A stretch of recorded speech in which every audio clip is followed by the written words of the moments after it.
لا شيء. يبدأ لقاء اليوم أمام فريق المرحوم أحمد الرومي الذي هو أيضا يريد أن يمحي الخسارة الأولى التي كانت أمام فريق مجموعة الزامل. عبد الله الحسون يحاول. الله الله الله يا عبد الله الحسون، تقدم بشكل رائع، سدد رقم 5 بالتيشيرت الازرق. عبد الله الحسون له مستقبل في كرة الصالات، فيه يا نادي السالمية، لا يضيع منكم يا ثواني او بعد 10 ثواني جاء هذا الهدف، اقل من 10 ثواني وهذا الهدف الثاني ياتي لصالح فريق المرحوم احمد الرومي. جونسون كروز يسجل الهدف الثاني لصالح فريق المرحوم احمد الرومي. اذا واللاعب عبد الله الحسون مع جونسون كروز يسجلان من دقيقتين. نعم نعم نعم اعزائي المتابعين، اسرع هدفين حتى في هذا انه يسجل الهدف الاول في هذا اللقاء، لكن المرحوم احمد الرومي يصعب هذه المهمه. هنا عبد الله الحسون، عبد الله الحسون الى جونسون كروز. يا سلام يا سلام يا سلام على هذه اللعبه الرائعه، على هذه النقلات الجميله المبدع.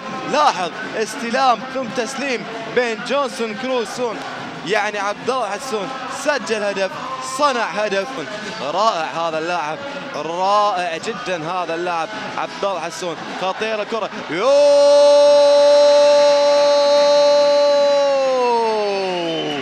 لا لا لا لا لا، ورانا اهداف. لاحظ جمال الدمياطي اخطا فيها، حاول فيها، لعب له لعبه سالم المتيمي، ترك للمرمى، فار في مرمى دكتور نشأت. رابع اهداف هذا اللقاء ياتي لصالح فريق المرحوم احمد الرومي. خطا لصالح الدكتور نشأت بان فريق مجموعه الزامل يخسر مباراه الغد. إذ هذه الحالة سيكون رصيد النقاط 3 وب3. نعم نعم نعم نعم، الهدف الخامس يأتي، الهدف الخامس يأتي لصالح فريق المرحوم أحمد الرومي في مرماه في الشوط الأول. نعم في 5 أهداف في الشوط الأول. جمال الدمياطي حالك نفس حال المنتخب البرازيلي، 5 أهداف في الشوط الأول في هذه المباراة أيضا. إذا الكرة تأتي لصالح الدكتور نشأت الذي يحاول بأنه يسجل. اغلبنا لاعبين يعني ثيل طبيعي، والصاله اللعب غريب عليهم تكتيك وهذا، فالامور هذه صعبه علينا حيل. يعطيك العافيه على هذه الجلسه الطيبه اللي يعني تعطينا. شوف اللاعب محمد شهاب وتمريره محمد شهاب، لكن علي ذياب على طول باللبس حاول يمر بشكل ناجح. يا سلام على المراوغه بلاعبين، كره استلام وتسليم بينه وبين محمد الشهاب. هنا سالم المتيمي يستلم، هنا سالم المتيمي يسدد، جمال الدمياطي، لكن محمد الشهاب بالثانيه يسجلها هدف سادس لصالح فريق المرحوم احمد الرومي. راح تشوفون الجدول في الموقع او في التلفزيون بعد شوي. راح يكون فريق المرحوم احمد الرومي مؤقتا هو في المركز الاول برصيد 3 نقاط وبفارق الاهداف، وهو بفارق هدف واحد عن فريق الكويت ستيل. راح يكون في هذه الحاله مؤقتا هو يعطي، لكن ما فيها شيء. سالم يقطع الكره الى جونسون كروز. جونسون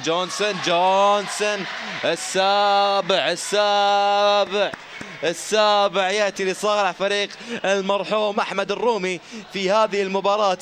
يستمتع بالعرض الهجومي لصالح فريق المرحوم أحمد الرومي بهذه النقلات، اللمسات. يعني احنا الحين عندنا في نتائج مباريات اليوم. جونسون كروز اللاعب البرازيلي يلعب الكرة إلى عبد الله الحسون. عبد الله الحسون يحاول يمر، مر بشكل ناجح، مرر له كرة. اوه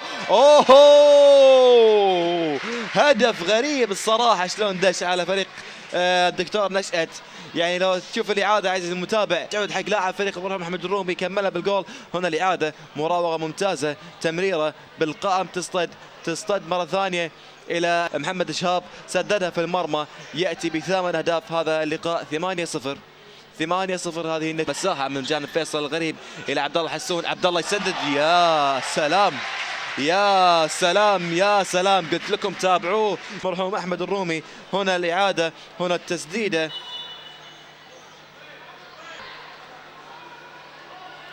جونسون كروز 4 أهداف. محمد شهاب سجل هدفين. عبد الله شهاب كلاعب قدر أنه يرفع رصيده من الأهداف في هذه البطولة. ونهاية المباراة أعزائي المتابعين بنهاية بصافرة محمد بلوشي. والله ما احنا خسرانين بالمباراة الأولى، فلازم نبي نعوض فوزين عشان نتأهل. فحطينا اللي كل عندنا في المباراه، ان شاء الله المباراه الجايه بعد نفوز نتاهل ان شاء الله. والله كلنا نتحملها، ما في يعني ما بدون استثناء كلنا نتحملها. احنا نازلين المباراه اصلا رغم ان احنا ما لنا امل غير ان نفوز يعني، بس مش عارف الشباب ما لهم نازلين رخين وبرضه هذا من الاساس احنا من الاول ما عندنا استعداد من الاول يعني، ما لا لعبنا مباراه وديه ولا شيء يعني، جينا على طول على المباراه اللي طافت خسرنا برضه بنتيجه كبيره 5-0، ولو ان التانيين كان فيهم محترفين وكانوا لعيبه منتخب الكويت.